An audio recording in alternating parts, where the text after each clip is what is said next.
Hi, I'm Adam, and it's the first part of a mini-series on building out and configuring a home network. This is part 1. This part will focus on explaining custom networking, the UniFi system, and a mini guide on picking the parts that you would need. First, what is custom networking? Custom networking is wiring internet over Ethernet and via Wi-Fi through your house using the parts you want, also known as not using the router that your ISP provides. Now, why would one want to do this? Why would one want to spend all the time, money, effort into researching and buying this stuff? Well, I'll give you a simple pros and cons list. First off, it's yours. No company can take it from you. It's yours to keep, and you can use it with any provider. 2, you get to pick exactly what you need. 3, you can make it work however you want, no limitations. 4, you know how it works. If there's a problem, you can fix. Now for the cons, it's confusing. There are so many platforms, there's so many things needed, so many standards, and yeah. Also, it's expensive. So let's go for the basic parts. Switches are devices that connect devices over Ethernet, SFP, or fiber optic. From the switch, that'll eventually to either your upstream router, or down to your Wi-Fi access points, or to the computers, like the one that I have right here. Or even up to your gateway. Now, routers are the heads of your network. They connect to the internet, which is also known as WAN, with the devices side known as LAN, and they route traffic between these devices. It also controls the networking configuration and the rules. Also does security. Wi-Fi access points simply broadcast a Wi-Fi signal. This is what gets your internet to Wi-Fi so it can be on your phone so you can watch videos. Before we begin, let me explain a few standards. Standards and names, I should say. Those being LAN, WAN, the Ethernet speed standards, and the PoE standards. LAN is internet. LAN, devices on the local network. Ethernet speeds, fast rate of data transfer over internet. The main standards are 1 gig, 2.5 gig, and 10 gig. Power over Ethernet, also known as PoE. It lets you power access points, switches, cameras, and small computers over the same Ethernet cable. The standards are known as PoE, PoE Plus, and PoE++, each delivering 15, 30, and 60 watts respectively. If you're using PoE for anything except for a Wi-Fi access point, even for some Wi-Fi access points, you're going to want PoE Plus. Trust me. And, side note, Wi-Fi standards, you've got 5, also known as 802.11ac, 6, which is 802.11ax, and Wi-Fi 6E and its successor Wi-Fi 7. Each of these is just faster. If you're on a budget, Wi-Fi 5. Mid-range, go for Wi-Fi 6, which is the most common right now. And if you're a baller, go with Wi-Fi 6E. That's my explanation right there. What is UniFi? This, you may have already heard me talk about, but what is it? And why am I using it? UniFi, made by the company Ubiquiti, is a system of products and software that works as a unified platform for networking, camera security, phone, and door access. And I think now they're starting to do professional audio video. I'm not messing with that right now. It has advantages for sure. It's, for one, an all-one platform, so same place, same manufacturer, same quality. 2, it's easy to manage, and it has a multitude of features, and it's also professional grade. There is also a very large community with lots of support from both the company and the users. It also looks nice. Yeah, you can tell it's made up of some ex-Apple engineers. They don't copy their prices though. At least sometimes. Disadvantage. It's expensive as... That's it. That is its one main disadvantage. Roll up rage montage. If I figure out. Now, there are different parts to the system. The unified system is typically made up of 3 physical components. Your Wi-Fi access points, your switches, and your cloud gateway. Or gateways if you have money to spend. Switches and Wi-Fi access points have been explained already, so we'll continue on. Cloud gateways. A cloud gateway is a router, network video recorder, and unified controller all in one. Routers, again, have already been explained. NVRs, or network video encoder. That's what records your camera feed if you want it. Most cloud gateways have this, but not all. You also need to get storage Any included storage is either going to be stupid expensive or it's just going to be very small. Unified controllers are in the name. They run the Unify OS for management and its associated applications, those being network, talk, protect, access, and play. Oh, and also connect. It's what you use to manage and control your camera, switches, access points, phones, doors, Unified Connect devices, everything. It also manages Unified Identity, which allows for one-click door access and Wi-Fi access to trusted Unify accounts. This is recorded in a vertical video because, I may have pressed the camera button instead of record, and now I have to do this, and I have like an hour. So I'm going to speedrun this section, which is choosing parts, and it's like an overview of all the different types of parts. Cloud gateways. There are 4 types: Wi-Fi integrated, compact, Dream Machine, and Enterprise Fortress. 3 Wi-Fi integrated ones: Express, Dream Router, Dream Wall. Unify Express, small all-in-one gateway combined with a 1,500 square foot Wi-Fi 6 access point. It is the smallest and cheapest of the line with only 1 Ethernet port for expansion. It supports 4 unified devices. It is $150. The Dream Router has 5 1 gig LAN ports, NVR and PoE capabilities, support for about 15 devices, and it has a 2,000 square foot Wi-Fi 6 access point. It is $200. Dream Wall has the same access points as the Dream Router, but has 24 LAN ports, with some at 1 gig and some at 2.5 gig on PoE, an NVR and redundant power supplies, as well as supporting about 75 devices. It is $1,000. Also, 2.5 gig, and I think also 10 gig LAN. The 10 gigs on SFP, because of course it is. The 2 compact ones, Cloud Gateway Ultra and Max. They both have 2.5 gig LAN ports, 4 LAN ports, with at least 1 being able to be switched to a redundant LAN port. It will support about 30 unified devices. Cloud Gateway Ultra, which I'll call by its product code, that being UCG Ultra. Cloud Gateway with 1 gig LAN ports, no NVR, 130. Cloud Gateway Max, which I'll call by its code UCG Max. Cloud Gateway with 2.5 gig LAN ports, has NVR capability, and is $200 to $480 based on the amount of NVR storage that is you want included, that being none to 2 terabytes, but it can be expanded later on with the replacement SSD.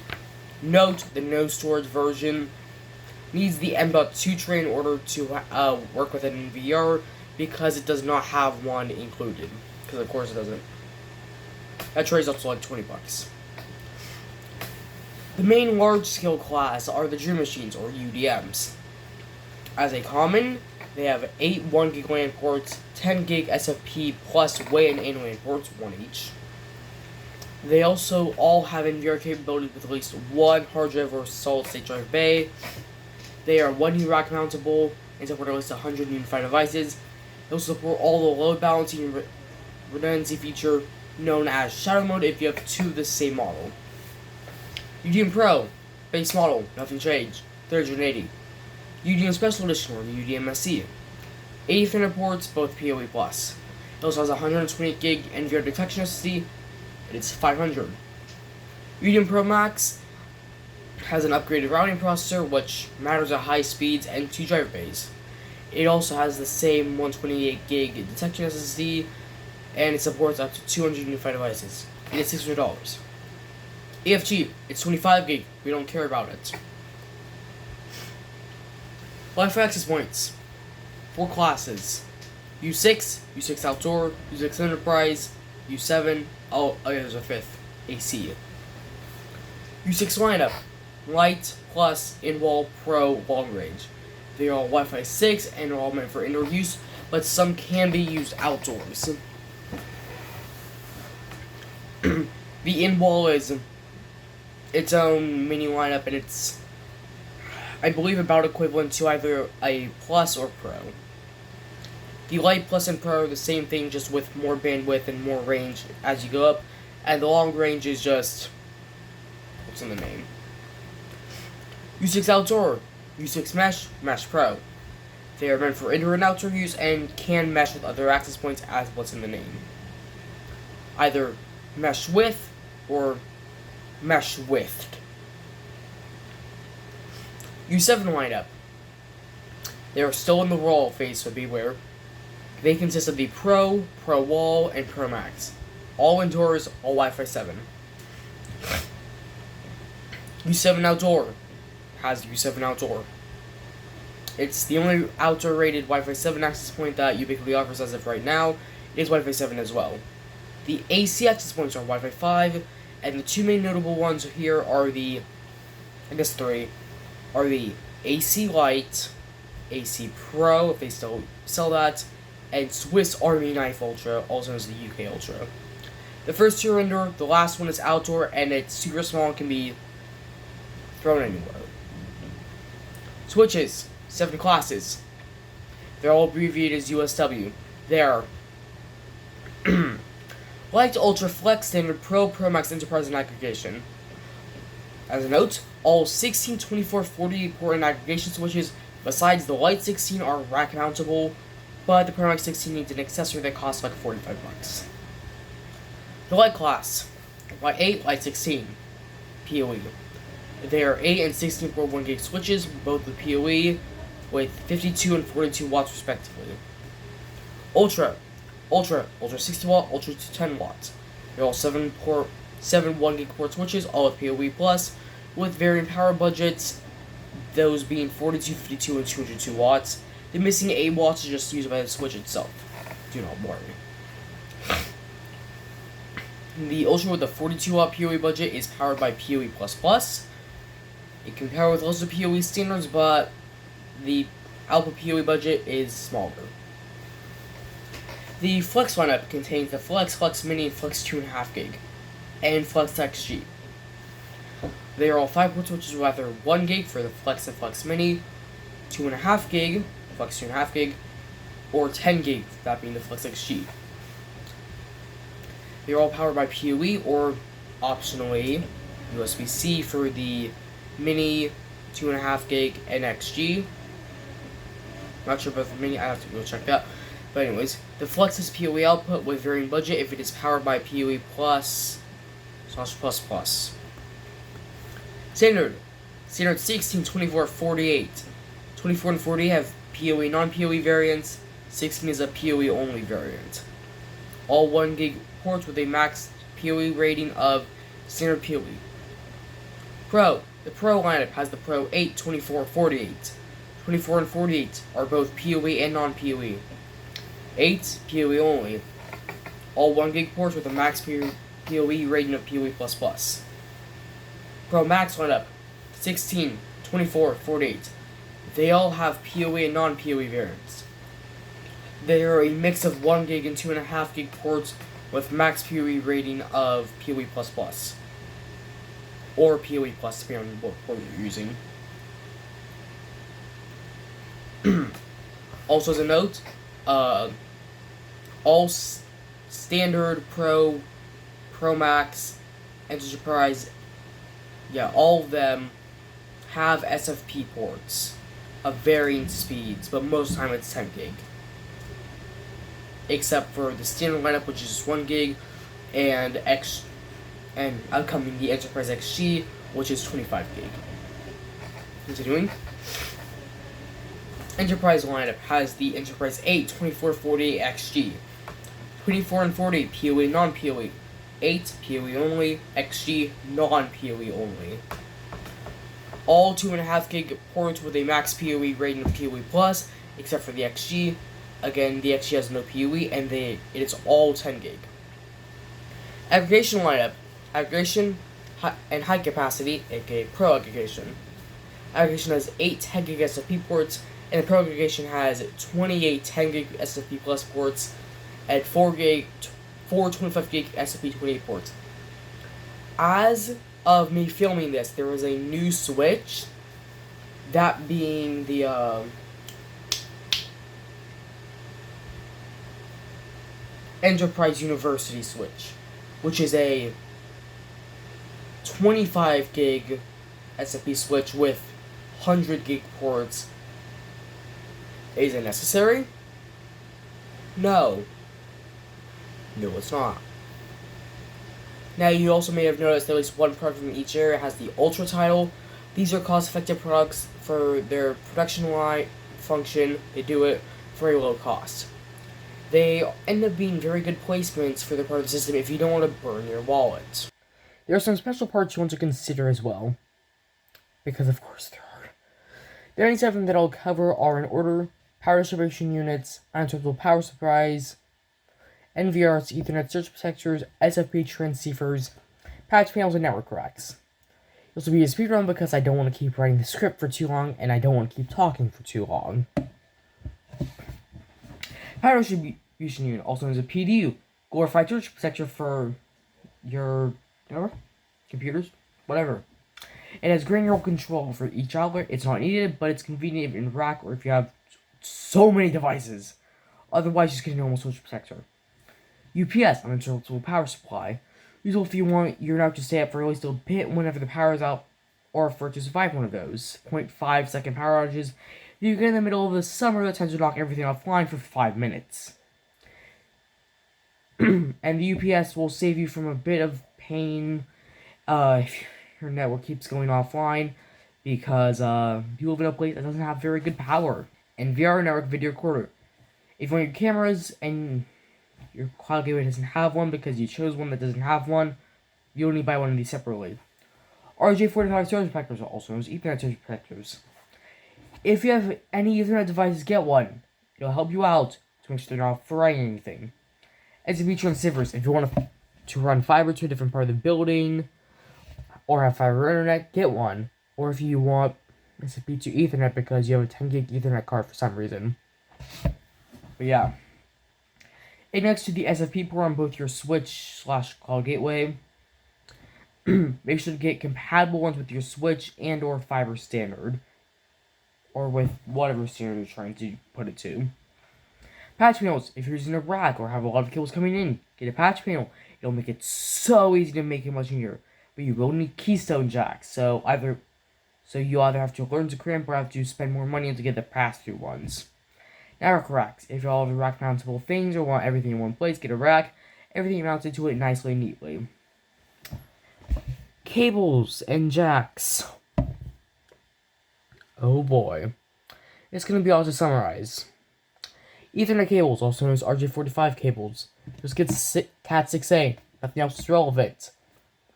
Keystone jacks, aka Ethernet ports on your wall and or patch panel. Just get Cat6A. You'll want keystones if you want to know how to crimp. If you don't want to crimp, then just use the pass-through keystones.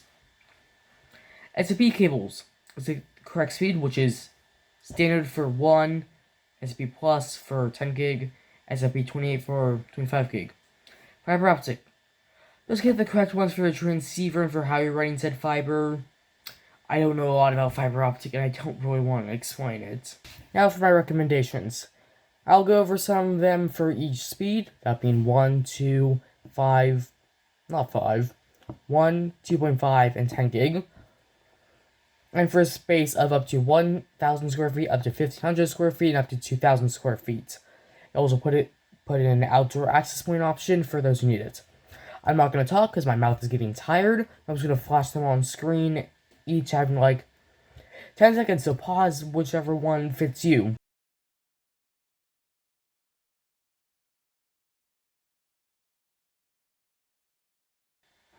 So I will now go over my set that I use here at home. My base is a 2.5 gig small space, which, if you remember, is a U6 Plus, a Lite 8, and a UCG Max. But I did make some modifications. Those mean that I instead got 2 Lite 8s and 2 U6 Pluses. Reason why? 2 buildings. I have the house, and then I have this area, which is a separate building about 30 feet away, but it's a separate building, and it has a steel, or not steel, tin, I believe it's tin, not tin, aluminum or something, shell around the outside. So that blocks Wi-Fi signals. I chose 2.5 gig because I want to have a NAS, and I want to take advantage of the 2.5 gig Ethernet on my computer right here. So, yeah. I also didn't want to burn a hole in my wallet. Well, that wraps it up for this video. Part 2 will be released whenever the UCG Max is back in stock and I wait a week for shipping. And it will be a vlog type video set up in 2 parts, because things that are actually in stock have already arrived. I'm actually recording this after part 1 was made. But part 2 will have whenever the UCG Max gets in. And yeah, that'll be it. Thanks for watching. I'm out.